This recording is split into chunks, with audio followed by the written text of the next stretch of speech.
20h à la télévision Futur Média. Bonsoir et bienvenue à tous. Le sommaire, c'est tout de suite 800 000 insuffisants rénaux au Sénégal. Des chiffres de l'Association nationale des insuffisants rénaux qui se plaignent du peu d'infrastructures pour prendre en charge les malades. L'insuffisance rénale, une maladie qui a hypothéqué l'avenir d'El Hadj Ndiaye, technicien vidéo de métier. L'homme s'est confié à la rédaction et nous décrit son calvaire. Un calvaire qui pourtant pourrait être atténué grâce à la transplantation rénale. La loi autorisant l'intervention a été votée il y a 4 ans. Seul bémol, la mise en place d'un comité national chargé de réguler les dons d'organes. Il y a exactement 1 an, jour pour jour, l'hélicoptère de l'armée crashé à Missirah.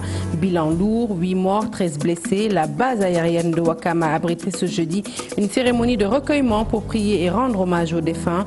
Les autorités sur place n'ont pas voulu se prononcer sur l'évolution de l'enquête. Hausse sur le riz parfumé, 2500 francs de plus sur le sac de 50 kg qui passe ainsi de 16 500 à 19 000 francs.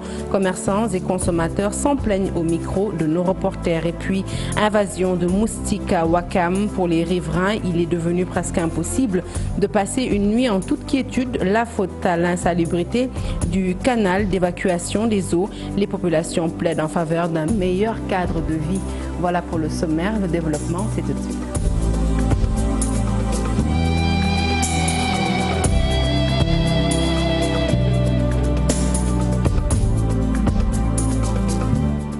Bonsoir à tous. Je vous l'annonce donc tout de suite en titre. Ce 14 mars est célébrée la journée mondiale du rein et à cette occasion, la rédaction de la TFM est allée à la rencontre d'un malade, d'un insuffisant rénal plus précisément. Son nom est El Hadj Ndiaye. Sa vie a basculé depuis l'annonce de sa maladie en 2012. Son quotidien nous est conté par Maïmouna Ndiaye et Thierno Laurent Mendy qui l'ont rencontré. Il vient de terminer une séance de dialyse de 4 heures à l'hôpital général de Grand Yoff. Cet exercice, El Hadj Ndiaye le fait 3 fois par semaine. Je l'ai découvert en août 2012 à l'hôpital principal où j'étais dans le coma pendant 1 semaine. Hypertension qui a gâté mes reins, c'est l'hypertension. D'abord le transport de Keur Massar à CTO, c'est dur. Et il faut vous lever à 4 heures du matin pour pouvoir vous préparer et arriver à CTO en premier branchement vers 6 heures du matin. Ex-agent de Walf TV et de Sen TV, le technicien est actuellement en chômage à cause de cette maladie qui lui prend tout son temps. Je vois que des chefs d'entreprise refusent de prendre des patients dialysés vu qu'ils accusent beaucoup de retard pour arriver au boulot. C'est pour cette seule raison. Mais vu compétence et rigueur et professionnalisme dans le travail, ça je n'en doute pas. Les chefs d'entreprise de presse, je leur lance un appel à venir aider un confrère, un employé parmi eux. Il n'a juste qu'une maladie et qui doit se soigner pendant toute sa vie. Il n'a plus les moyens puisqu'il ne travaille plus. El Hadj rencontre également d'énormes difficultés pour payer ses médicaments. Ce n'est que de nom, cette gratuité. Puisque vous faites la séance à l'hôpital, après la séance, il y a beaucoup de choses qu'il vous faut. Comme la prise en charge des médicaments surtout, qui nous pose trop de problèmes. On n'arrive même pas à gérer nos dépenses ou même le transport, vu qu'une fois que vous terminez cette séance de dialyse, vous perdez tout dans le sang. Pour pouvoir combler ça, il vous faut des vitamines et retrouver votre forme.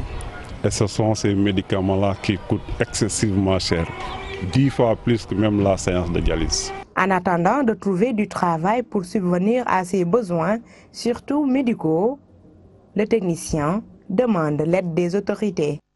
À Saint-Louis, la situation des hémodialysés est très préoccupante. Sur un effectif de 88 malades, 32 sont pris en charge. Les 56 autres sont obligés d'attendre ou tout simplement de se faire soigner dans la capitale avec tout ce que cela entraîne comme dépenses. Et face à cette maladie grave, l'espoir est pourtant permis. La transplantation rénale, bientôt possible au Sénégal. Selon le médecin colonel Amadou Diaw, notre pays a les ressources humaines qu'il faut pour entreprendre cette opération. Seul bémol, un plateau technique pas assez relevé pour une prise en charge correcte. Fatoumata Touré l'a rencontré, reportage. La dialyse était une voie de recours de beaucoup d'insuffisants rénaux au Sénégal, mais avec la transplantation rénale qui va bientôt être applicable, ces malades seront mieux pris en charge, un traitement qu'explique le professeur à l'université Cheikh Anta Diop. Ce qu'il faut comprendre, c'est que la greffe rénale fait partie des traitements de l'insuffisance rénale chronique terminale et c'est le meilleur traitement de l'insuffisance rénale chronique à ce stade. C'est quoi la greffe? Il s'agit de prendre un rein chez un être humain et le mettre chez un malade, quelqu'un qui a une insuffisance rénale chronique terminale.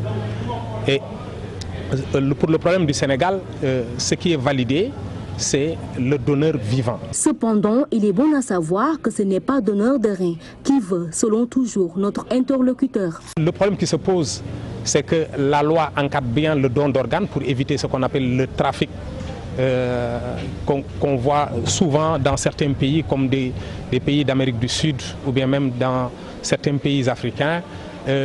C'est pourquoi il n'y a qu'un apparenté qui peut donner son rein. Sur le plan institutionnel, la transplantation peut être possible, mais qu'en est-il sur le plan médical? Le problème qui se pose, c'est qu'actuellement, aucun des hôpitaux sénégalais n'a rempli la condition concernant l'infrastructure, c'est-à-dire les conditions qu'il faut réunir au bloc opératoire et les conditions d'hospitalisation.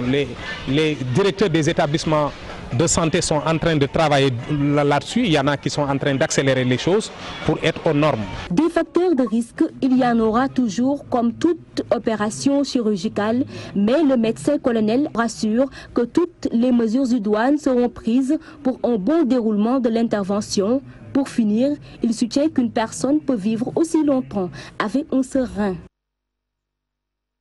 Et l'une des mesures qui pourrait permettre d'accélérer le processus de transplantation, c'est sans aucun doute l'application de la loi relative à la transplantation rénale, dont le décret est suspendu à la création d'un comité national de contrôle, un comité habilité à valider les structures sanitaires autorisées à pratiquer l'intervention. Aminata Mbaresso nous en dit plus dans ce reportage. La loi relative à la transplantation d'organes est adoptée depuis le 27 novembre 2015 par l'Assemblée nationale du Sénégal.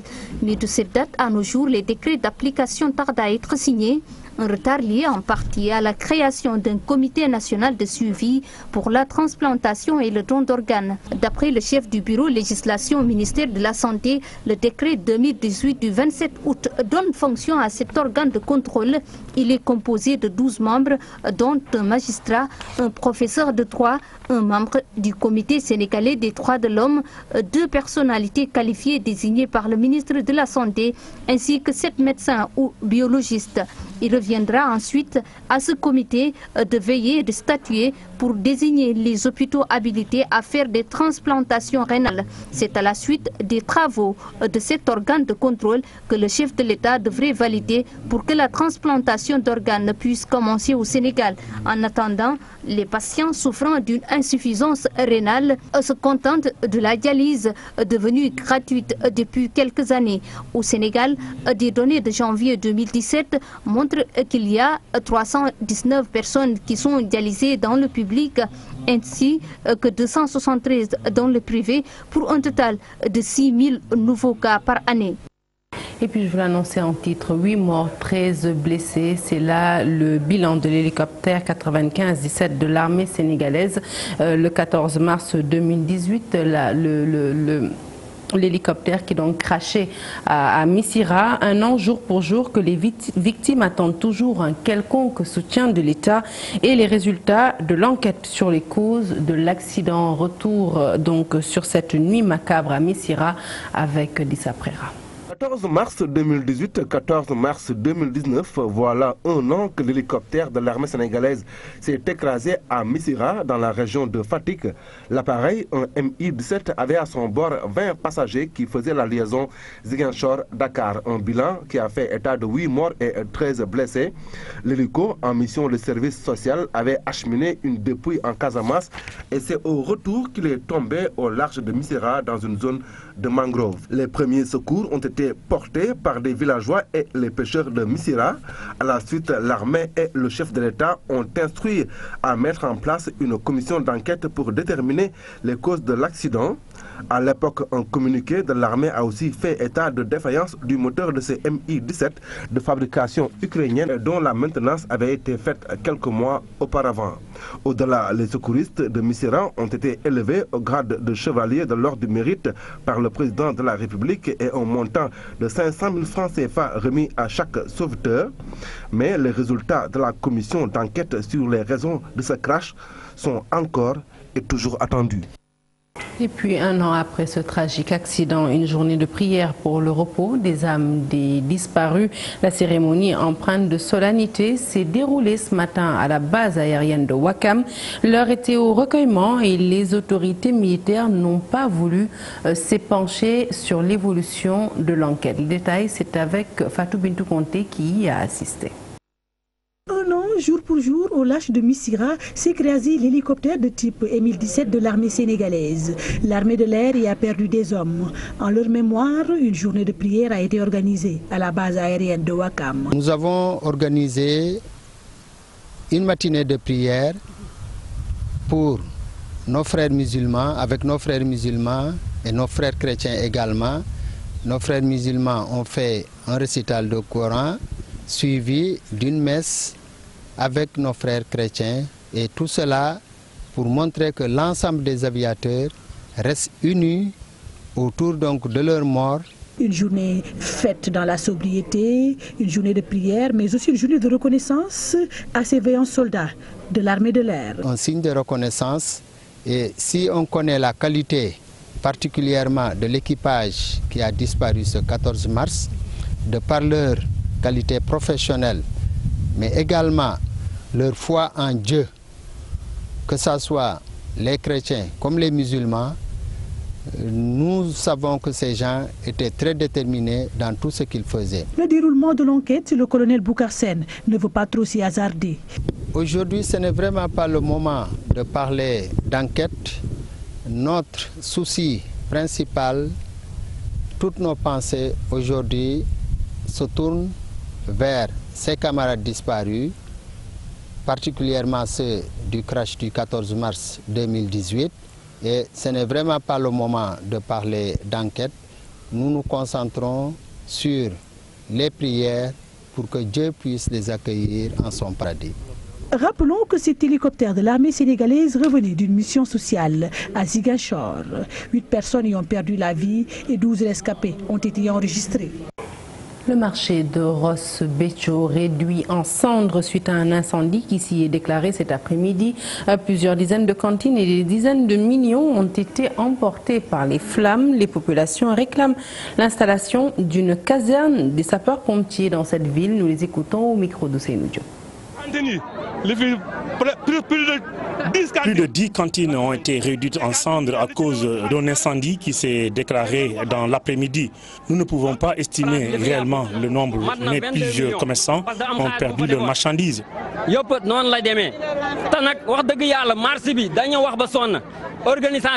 Moi, j'ai tout perdu. Je peux estimer la valeur perdue à plus de 22 millions de francs CFA. Nous avons toujours déploré la situation précaire. Ça a fait presque 3 heures avant l'arrivée des sapeurs-pompiers. Nous demandons de l'aide aux autorités locales. Monsieur le maire, en tant que monsieur le maire, je ne peux pas avancer sur les chiffres, mais je sais que c'est beaucoup de cantines. Mais ici, il y avait des étals qui étaient au bord de la route. Mais tous ces états-là sont partis en fumée. Les cantines, il y a des cantines de quincaillerie, il y a aussi des cantines qui vendent des bijoux de luxe. Mais c'est beaucoup vraiment, on compatit. On compatit vraiment, on est tellement fatigué, mais on est obligé parce que nous sommes là pour la population.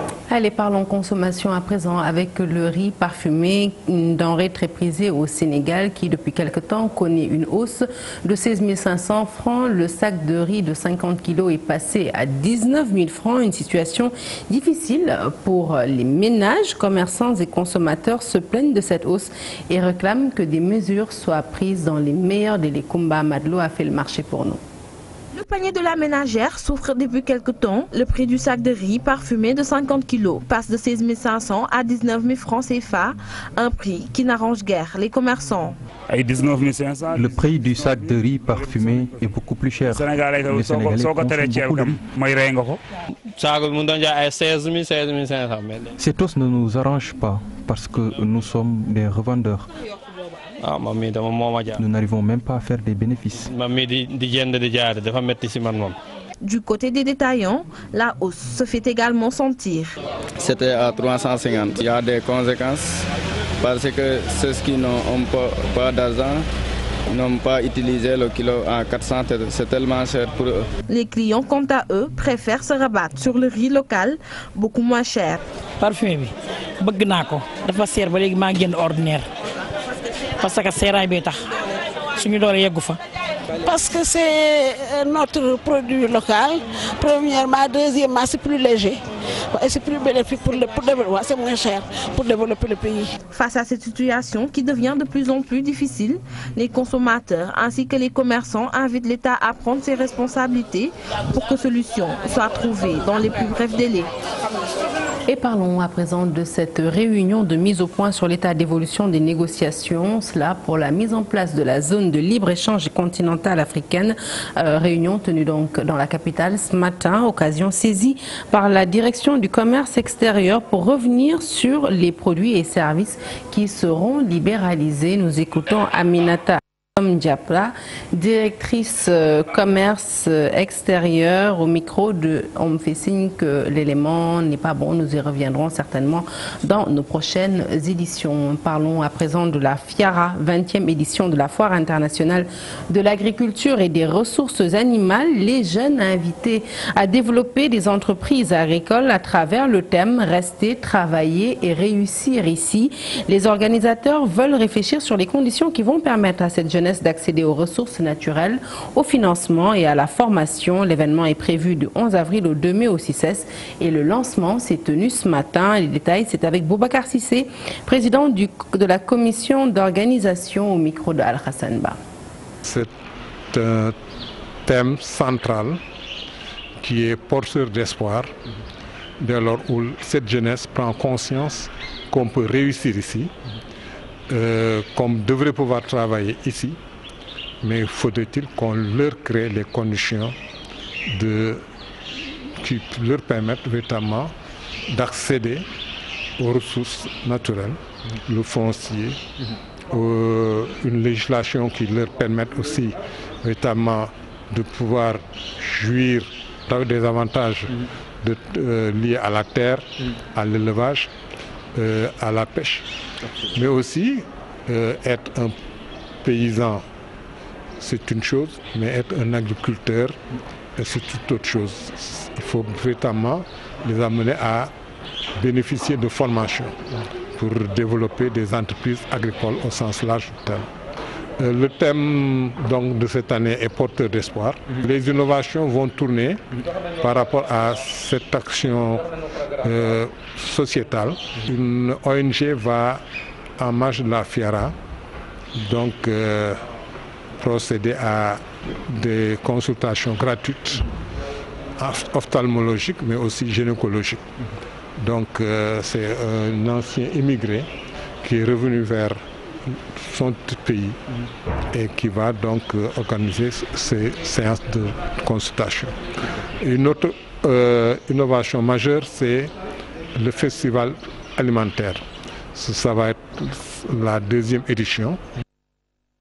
Allez, retour, je vous le disais tout de suite, donc sur cette réunion de mise au point sur l'état d'évolution des négociations pour la mise en place de la zone de libre-échange continentale africaine, la ZLECA, réunion tenue donc à Dakar ce matin, occasion saisie par la direction du commerce extérieur pour revenir justement sur les produits et services qui peuvent être libéralisés. Nous écoutons Aminata Assom-Diatta, directrice du commerce extérieur, au micro de Lissa Prera.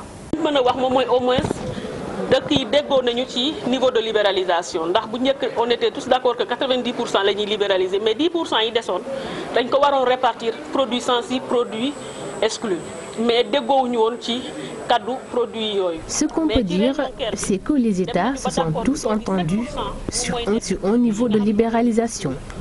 Avant, on était d'accord de libéraliser 90% et les 10 devraient être répartis produits sensibles et produits exclus. Mais on ne s'était pas entendu. Mais lors de la réunion, on est tombé d'accord d'exclure 7% avec un délai de libéralisation long et 3 autres % non inclus de la libéralisation. Toutefois, comme les intérêts diffèrent, les États ont convenu une clause de rendez-vous. Et parlant de services, la plupart des États membres de l'Union africaine font partie de l'OMC. Pour donner plus d'avantages à ces États africains, il faut prendre comme point de départ ce que nous avons pris comme engagement dans l'Organisation mondiale du commerce. Li nga xamantene mo gëna avantage que yeneen pays il faut que ñu jël comme point de départ li nga xamantene mom lañu jël déjà comme engagement ci Organisation mondiale du commerce. À Ouakam, difficile de dormir du sommeil du juste à cause des moustiques. La faute à l'insalubrité du principal canal d'évacuation des eaux, une situation que déplorent les habitants. Ils souhaitent accéder à un meilleur cadre de vie, l'ont fait savoir dans ce reportage signé Cheikh Diop. Des gravats, des ordures, une eau stagnante, le tout dans ce canal, lieu de développement des moustiques. Nous sommes ici, à Ouakam. Cause pour laquelle on est atteint par des grippes et à cause des microbes et des moustiques. La nuit, vous venez là, vous ne pouvez pas assis à cause des moustiques. Ah ouais, je vous dis pas, hein, les moustiques, laisse tomber. Hein. Les moustiques, bon, on n'arrête pas, bon, matin, midi, soir, il faut pomper. Hein. C'est pas Dieu qui descend du ciel qui vient mettre les saletés ici, hein, c'est nous-mêmes. Mais bien entendu qu'il y a des moustiques partout. Des moustiques, une eau nauséabonde, ces Ouakamois sont conscients des maladies qui peuvent être engendrées par cet environnement qui laisse à désirer. Les enfants sont tout le temps tombés malades. On a appelé la mairie pour qu'ils viennent s'occuper de ça, mais ils ne viennent pas. C'est moi-même qui nettoie cette canal-là. Bon, là, les enfants, bon, ça n'arrête pas, bon, tout le temps, bon, ils ont un problème de palud, de microbes et tout ce qui s'en suivent, là. Et tu n'arrêtes pas de dépenser de l'argent chaque mois, je peux vous dire. Hein.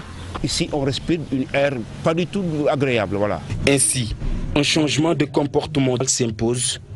Ces Ouakamois invitent également la municipalité à prendre des mesures idoines pour changer leur cadre de vie. Un mot de culture dans cette édition avec le ministère de la Culture qui a honoré les lauréates du FESPACO, mais aussi tous les Sénégalais qui ont représenté dignement notre pays à ce festival panafricain du cinéma. Lors du cocktail de remerciements, les réalisatrices récompensées n'ont pas manqué d'exprimer leur joie. Les autorités culturelles, elles, ont promis de revaloriser le cinéma sénégalais à Essa Toupay. C'est le mois des femmes.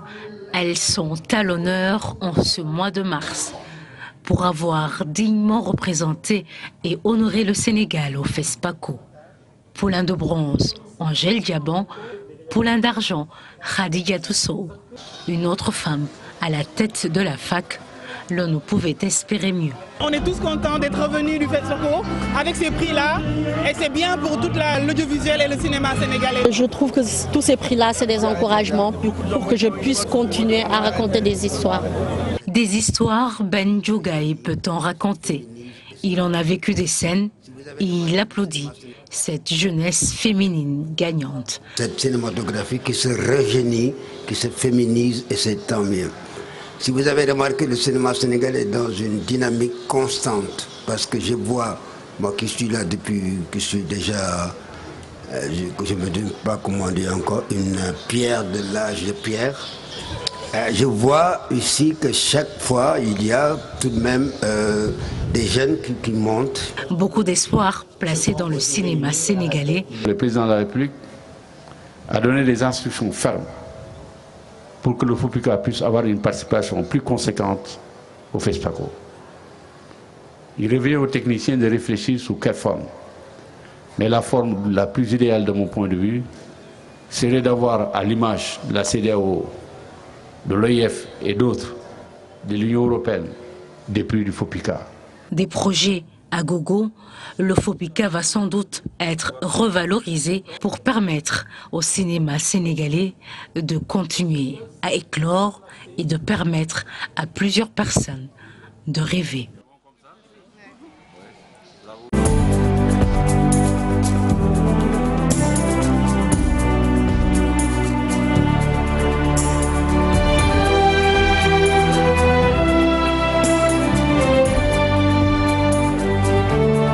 Allez, une page des sports que nous ouvrons hors de chez nous, mais pour parler d'un joueur bien de chez nous, Sadio Mané, deuxième meilleur joueur africain et sociétaire de Liverpool. L'international sénégalais a encore fait parler de lui ce mercredi lors du match Liverpool-Bayern de Munich. Sadio Mané, le grand artisan de la qualification de son équipe pour les quarts de finale. Mané qui ainsi poursuit tranquillement son parcours exceptionnel. Le récit est signé Mamadou Fall. On lui accorde presque tous les qualificatifs à l'issue du match Liverpool-Bayern en phase retour des huitièmes de finale de la Ligue des Champions. La presse anglaise le traite de magique, d'impérial et ensuite le Mané du moment.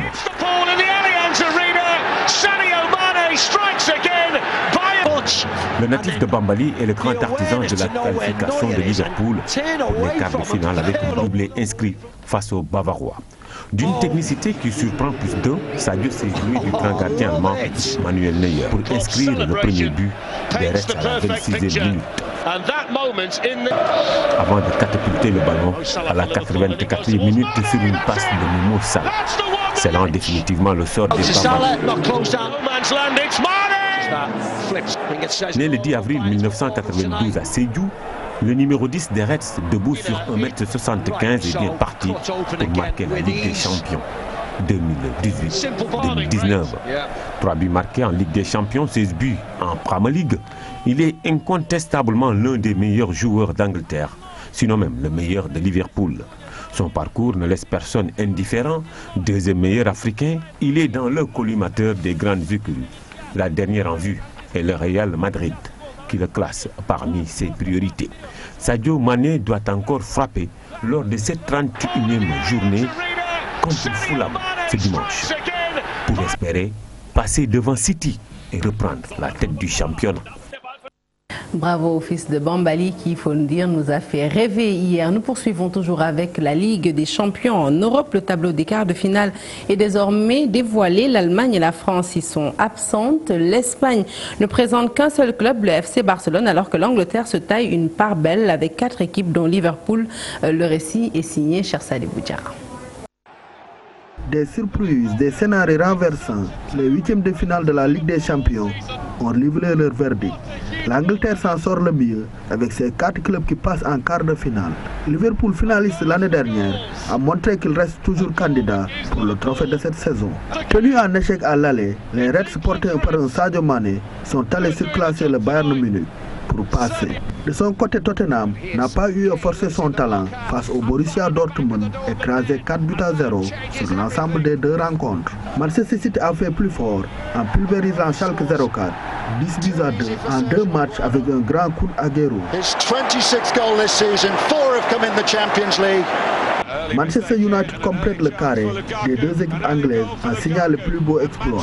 Battu à domicile 2-0 par le Paris Saint-Germain, les Mancuniens créent la surprise à Paris avec une victoire 3-1 grâce à Lukaku et Rashford. Comme les Parisiens, les Lyonnais n'ont fait illusion qu'à l'aller. Au retour, les Barcelonais les ont écrasés 5-1 sous l'impulsion de Lionel Messi pour rester les seuls représentants de l'Espagne en quart de finale. Cristiano Ronaldo a porté la Juventus pour renverser l'Atlético Madrid. Son triplé a permis aux Turinois de sortir les matelassiers qui s'étaient pourtant imposés 2-0 à l'aller.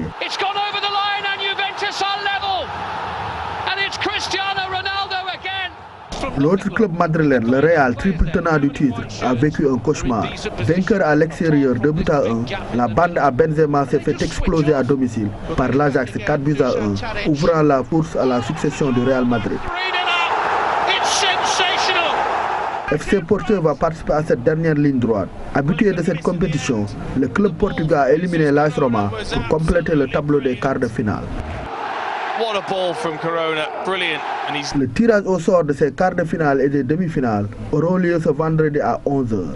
Pour les quarts de finale, les rencontres allées sont prévues les 9 et 10 avril prochains et les retours la semaine suivante. Et parlons football toujours, mais cette fois-ci au niveau local dans le Waalo. Ce n'est certainement pas le talent qui manque aux footballeurs, mais les infrastructures et des moyens qui font défaut. Les sportifs Waalo comptent tout de même mettre en place la petite catégorie pour pallier ces manques et tendre vers le professionnalisme. Mais on fait signe que l'élément n'est pas disponible. Vous l'aurez certainement dans nos prochaines éditions. C'est donc la fin de cette édition que je suis ravie de vous avoir présentée. Prochain rendez-vous de l'information, le tout en images à 0h.